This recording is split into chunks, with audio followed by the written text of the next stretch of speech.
What's good, y'all? I am Claytonic here in my studio to talk through a method of performance that I have developed for Ableton Live and the Akai APC40 Mark II. Last week I posted a performance video on my channel of a song called Do You Even Trance Bro using this method that we'll be talking about today. If you haven't seen it yet, I'll throw a link up in the description and a card up on screen. What's awesome is that it's really not that difficult to create an impactful, engaging, and polished performance of electronic music using Ableton Live and the APC40. While this video is not designed to be a full-on step-by-step guide or tutorial, I do get pretty in-depth, and it should be fairly straightforward for someone to take what I'm saying and reverse engineer it from a default set in Ableton. And if you want to do that, please do. My goal is for this to be a help to anyone and just share information with the wonderful community of people out there on YouTube trying to make music, much like myself. Ableton Live and the APC40 are versatile tools that can be tailored to meet the needs of any number of performance styles.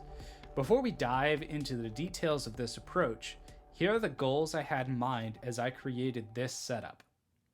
First, I was not intending to incorporate any audio recording into the performance or the use of external instruments.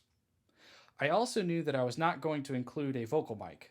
In other words, all samples would be pre-recorded and all instruments would either be native software or VST plugins.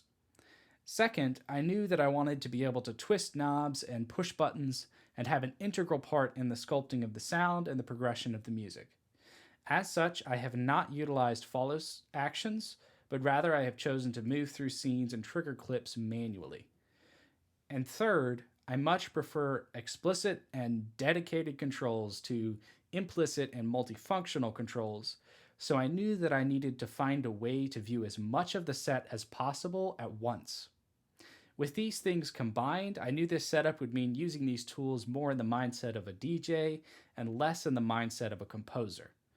This is performance from the perspective of live sound design through mixing and effects, with a heavy emphasis on improvisation. This performance setup is fairly simple, and it is designed to be modular and standardized so that it can be brought up as a template and reused for different songs, different styles, and any number or combination of tracks and soft synths and samples. It can be broken down into two main sections.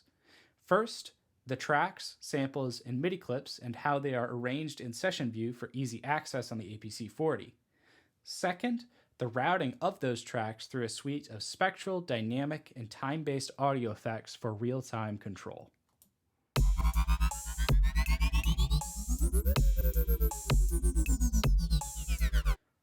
Reading from left to right, there are 8 groups visible: kick and snare, perk, sidechain, bass, synths, ARPs, leads, and vox.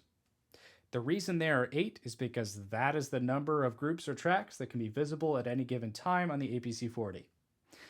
These groups form the core structure and skeleton on which everything else is built. As new soft synths or samplers are added to the project, I will place them in one of these 8 groups. And when I perform, I keep all of these collapsed so that I can see all 8 of them side by side. They are ordered by a combination of 2 factors: their placement in the frequency spectrum from low to high, moving from left to right, and their position musically from foundational and supportive elements on the left to focal points, melodies, and voices on the right. Sidechain is a bit of a black sheep here, since it is a group of groups. Those of you familiar with music production will likely have guessed by now that there is a compressor on the sidechain group being, no surprise, sidechained by the output of the kick and snare group. For an electronic mix, getting a clean ducking effect from the drums is mandatory, so routing all non-percussive instruments through a single group is a clean way of providing this effect. If, however, you are using this performance setup for a genre that does not usually have sidechaining, you could remove the sidechain group and open up a slot on the APC40 for some other category of instruments or sounds to fill. It's worth mentioning that because I have chosen to standardize the groups and the names and what goes inside them, I have to live with the fact that sometimes I will have a sound or clip that isn't drums or percussion or bass or synth or ARP or lead or Vox, and I'll still have to put it into one of these categories anyway. This is not just a problem for the organizers and perfectionists of the world, because once a unique sound is in a group, you have to remember that it's there and that it's not what the label says it is, in the middle of your performance when you are twisting 3 knobs and your mind goes blank. This is one major drawback to always using the same 7 groups of sounds. Another limitation to this method is that each glowing button on the APC40 is not triggering the start of a single clip, sample, or loop, but it is often triggering 2 or more elements that make up a portion of the mix. What you gain by conceding these limitations is the benefit of always knowing that the vocals are on the channel on the far right, no matter what song you are performing. Likewise, the kick and the snare are always on the far left, and the hi-hats, toms, claps, cymbals, and all the other percussion are on the channel second from the left. Always, forever and ever, amen.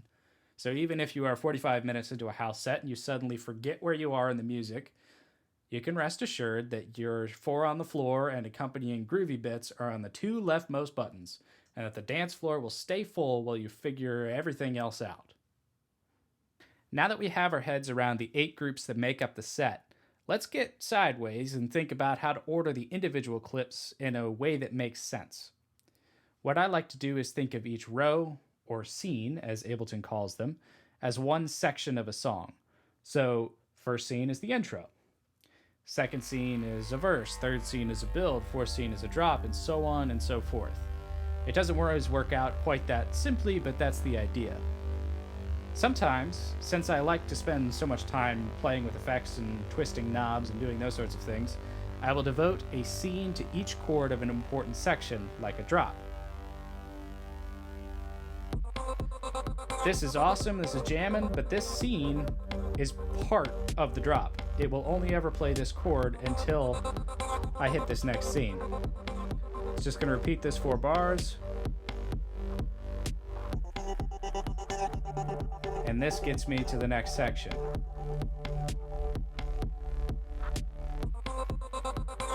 That allows me to really play through the chord changes and extend and truncate however I want to while I'm twisting knobs and making effects happen. Obviously, this works best for electronic music where you have, like this, a single chord held for 4 bars or 8 bars or something like that, and it's cool sample chops and leads and arps on top. I would never do this if I was playing a style like pop or rock where the harmonic movement is twice, 3, 4 times as fast as this. The point is, I like to be able to hit the play scene button and know I'll hear the full arrangement of a given section of a song.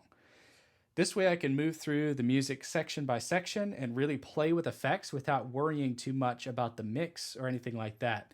But if I want to, I can trigger individual portions of the arrangement and mix and match layers from different places in the song.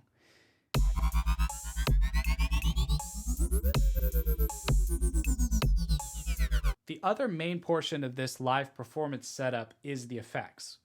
There are several different kinds of effects processing going on, and they all happen in different ways. Some effects are on a group, some are on return buses, and some are on the master track. The end goal was to have easy real-time control over reverb, delay, distortion, and filtering, and of course to generate a danceable sidechain pump. The sidechaining effect is the only one which is directly on a group. I am using the simplest possible method for creating this effect with an Ableton stock compressor right on my sidechain group. I've got the audio routed from kick, which is the track that has my kick drum sample, within the kick and snare group. Since this is a house track, the kick drum is the only thing I wanted to sidechain from, but in a lot of other styles you would also want to sidechain from a snare drum perhaps. And to do that, I would most likely duplicate the compressor and route the snare drum separately. This gives you a lot more fine-tuning control over how the sidechaining effect happens, and it generally creates a much cleaner sound. If you wanted to be super simple though, you could also just route the sidechain input from kick and snare group and it would catch everything that's coming out of that group, and that would also work too, but probably wouldn't give you quite as clean a sound. Another great option, if you wanted to have a pretty straightforward sidechain routing, but not have to deal with this sidechain group taking up the whole third channel on your APC40, is we could do this whole thing with the return track.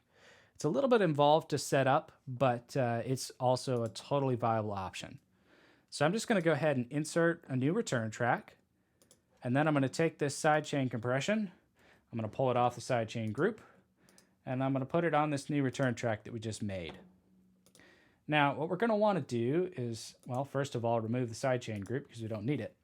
But then all of these channels that we want to have sidechained need to go through the sidechain return track and only the sidechain return track. They can't go directly to the master, or we're going to have a weird parallel effect where we have sidechained and not sidechained, and it won't be what we want. So I'm just going to go ahead and select all of these tracks, and then I'm going to click Audio 2, and I'm going to say Sends Only. And then I'm going to turn up Send D all the way. So now they're going to the master track via this return track compressor, because this is being sent to the master track. The other thing that we need to do is, in order to be able to get to our reverb and delay and distortion and still have those effects be a part of this mix, we're going to need to enable sends, and I'll click enable all, and then I'm going to disable D, because we don't want to create a feedback loop where we're sending return track D to return track D.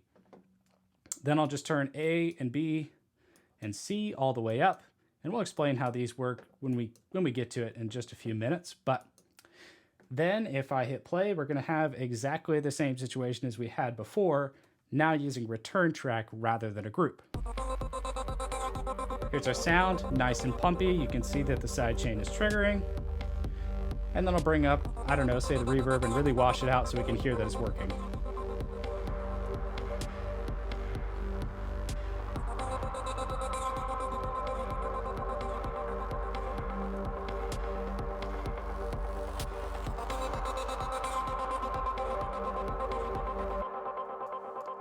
An alternative, if you wanted to go for it, be my guest. My filter effect is happening on the master track, which makes it by far the simplest to explain. I have a rack that I made here. It's called DJ Filter Basic, and it has two auto filters in it. One of them is a low pass, one of them is a high pass, and I've just mapped the frequency of each so that as these knobs are turned, we get some filtering effect. The only other thing going on here is that each is turned when it's at its extreme setting to turn off completely. So you'll see it better if I turn the mapping off, but you'll see that as I start to turn the low pass, it clicks on. And same thing for the high pass.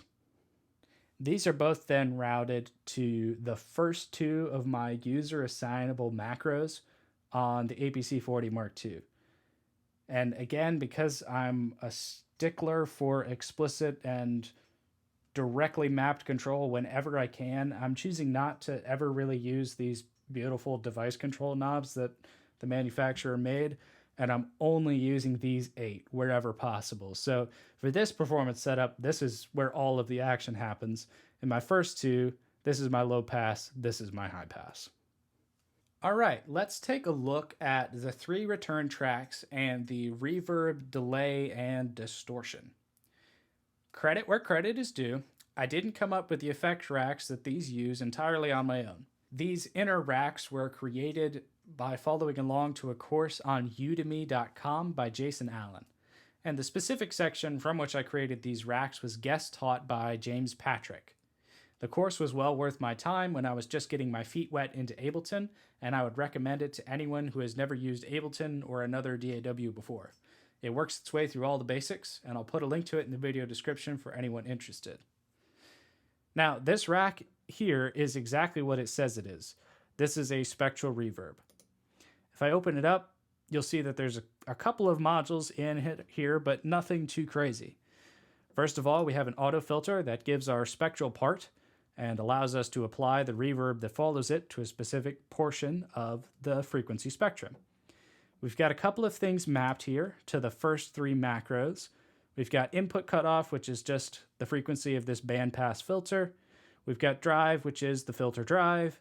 And we've got LFO, which I never actually use in these live performances because I ran out of macros on the top of my APC40, but they are there nonetheless. Next, of course, we have the reverb itself. And the only things that I'm really controlling here are just the decay time, which is mapped to this space macro, and the macro here called low pass filter diffuse is just taking the high shelf filter and bringing it down as that macro is turned. Once again, these inner racks are excellent and they provide a ton of performance control and real-time control. But when I went to make this performance setup for use with the lovely APC40 MKII, I wanted to blow things down a little bit more so I could get it down to just a couple of things that I could hardwire and map directly to these user macros on the APC40. So what I've done is I've pulled out just a couple of things. I've got the space knob, which is, the same space macro from the inner rack, just pulled one layer out. And then frequency, which is combining the low pass filter diffuse macro from the inner rack and the input cutoff, just combines them. So as it's turned, both will move. And finally, we have LFO, which is the same as the LFO on the inside. Again, never actually get to use LFO because I ended up only having space for 2 macros from each kind of effect that I wanted. And that's just one of the concessions I made in order to keep things very explicit and very clear. The space macro is also controlling a utility module that is setting the output volume of the whole return track. If you look back over at my wonderful 7 groups, you'll see that the sends are turned all the way up all of the time. So everything is always pounding through the reverb and through the delay and through the distortion. By using this one utility at the end of my effect rack, I can basically create a dry-wet control. So this knob not only increases the decay time of the reverb, but it also brings up the level of the reverb return track. If we click over to delay and take a look inside it should seem pretty stinking familiar. So once again, the inner rack was made through the Udemy course originally, and it's the same simple thing. We've got an auto filter, and we've just mapped the filter frequency of the bandpass filter, the filter drive, and an LFO controlling the filter frequency. This time, though, we have an echo rack instead of a reverb. This echo module has got very basic settings. We just have mid-side mode, 8th and 16th delay, and the feedback is what we've routed to this, understandably, echo macro, and then the space macro is controlling the internal reverb within this echo module. Once again, in order to work with the limitations of my row of 8 knobs on the APC40, I've had to break down and condense into just a couple of macros. And okay, so it's exactly the same thing. We've got a delay knob that is controlling the feedback amount of the echo, and it's also controlling that space, so it's opening up the reverb within that module.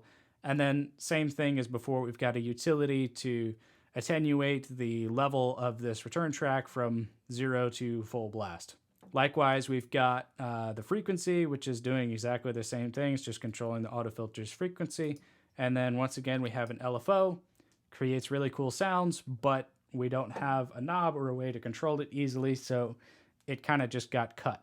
Okay, last but not least, let's just look at distortion, and by now it's kind of old news. We have an outer rack that includes this utility. We have an inner rack called spectral distortion this time. And here we have a couple of more macros going on, but it's really straightforward. Same deal, auto filter, frequency, drive, LFO. Then we've got a saturator, and it's being mapped to this tape macro. And of course, it's really important when you use a saturator, especially if you're going to do something real time, As you turn the drive up, you also have to map the output level to go down, or you're just going to destroy everyone. Also, we have an erosion here, which we have mapped the frequency and the amount from. And this is just in sine mode, and so it's creating kind of a bit crushing sort of effect at high levels, and at low levels, it's just a little bit of distortion. Once again, we got to condense things down, so we've pulled it all the way back to distort, which is controlling the actual auto filters drive, which is the first time we've pulled that out of anything.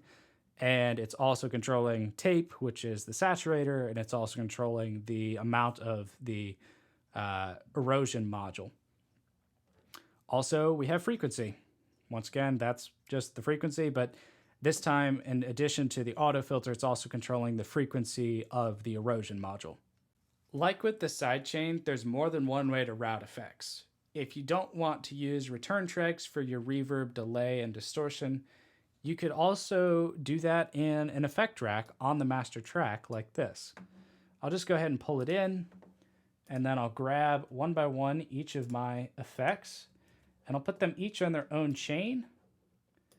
That way everything's routed in parallel, and that's basically what a return track does. It's just parallel processing. And we'll grab the distortion, and then what I'll do is I'll add an extra chain for the dry signal, and then that's like my original master track, and these are like my return tracks, right? But it's all happening within the master channels. Now, at this point, I can delete my 3 return tracks, and away they go, and this is essentially exactly the same as I had before. Obviously, I've just destroyed my MIDI mappings because I moved the racks from where they were, so now the APC40 is confused, but this functions exactly the same. The reason that I chose to go for return tracks is just because that's how you're taught to think about time-based effects like reverb and delay, and I think it really makes sense, and I've got used to seeing it that way, but Ableton lets you be very creative, and there's absolutely no reason you can't just put that parallel processing on the master track and be done with it. The awesome thing about this setup is that I can confidently add tracks and sounds and synths, and as long as I throw them into one of my groups, I know that all of my effects are already routed. This means that new elements will fold seamlessly alongside pre-existing ones, and in theory, you could even add elements during a live performance. Pulling ourselves out of the software for a moment, just notice, you probably can't read, but you should be able to see that I've actually got painter's tape, and I've labeled all 8 of these, and they're just as follows, mapped from Ableton Live: the low pass filter, high pass filter, my reverb amount and frequency, delay amount and frequency, and distortion amount and frequency. Once again, if you want to hear this performance setup and method in action, you can check out the video that I posted 1 week ago where I did a performance of this track we've been looking at, Do You Even Trance Bro? And also, as this video goes live, you'll be able to find Do You Even Trance Bro on Spotify and Apple Music and SoundCloud and wherever else you typically stream your music. For all my patrons, you will get the project files for this track for you to mess around with and reconstruct however you like, as well as an empty template version of this performance that is ready to be filled with your own awesome tunes. I hope you were able to glean some information from this video, or at the very least, enjoy the time watching it. Thanks, and I'll see you in the next one.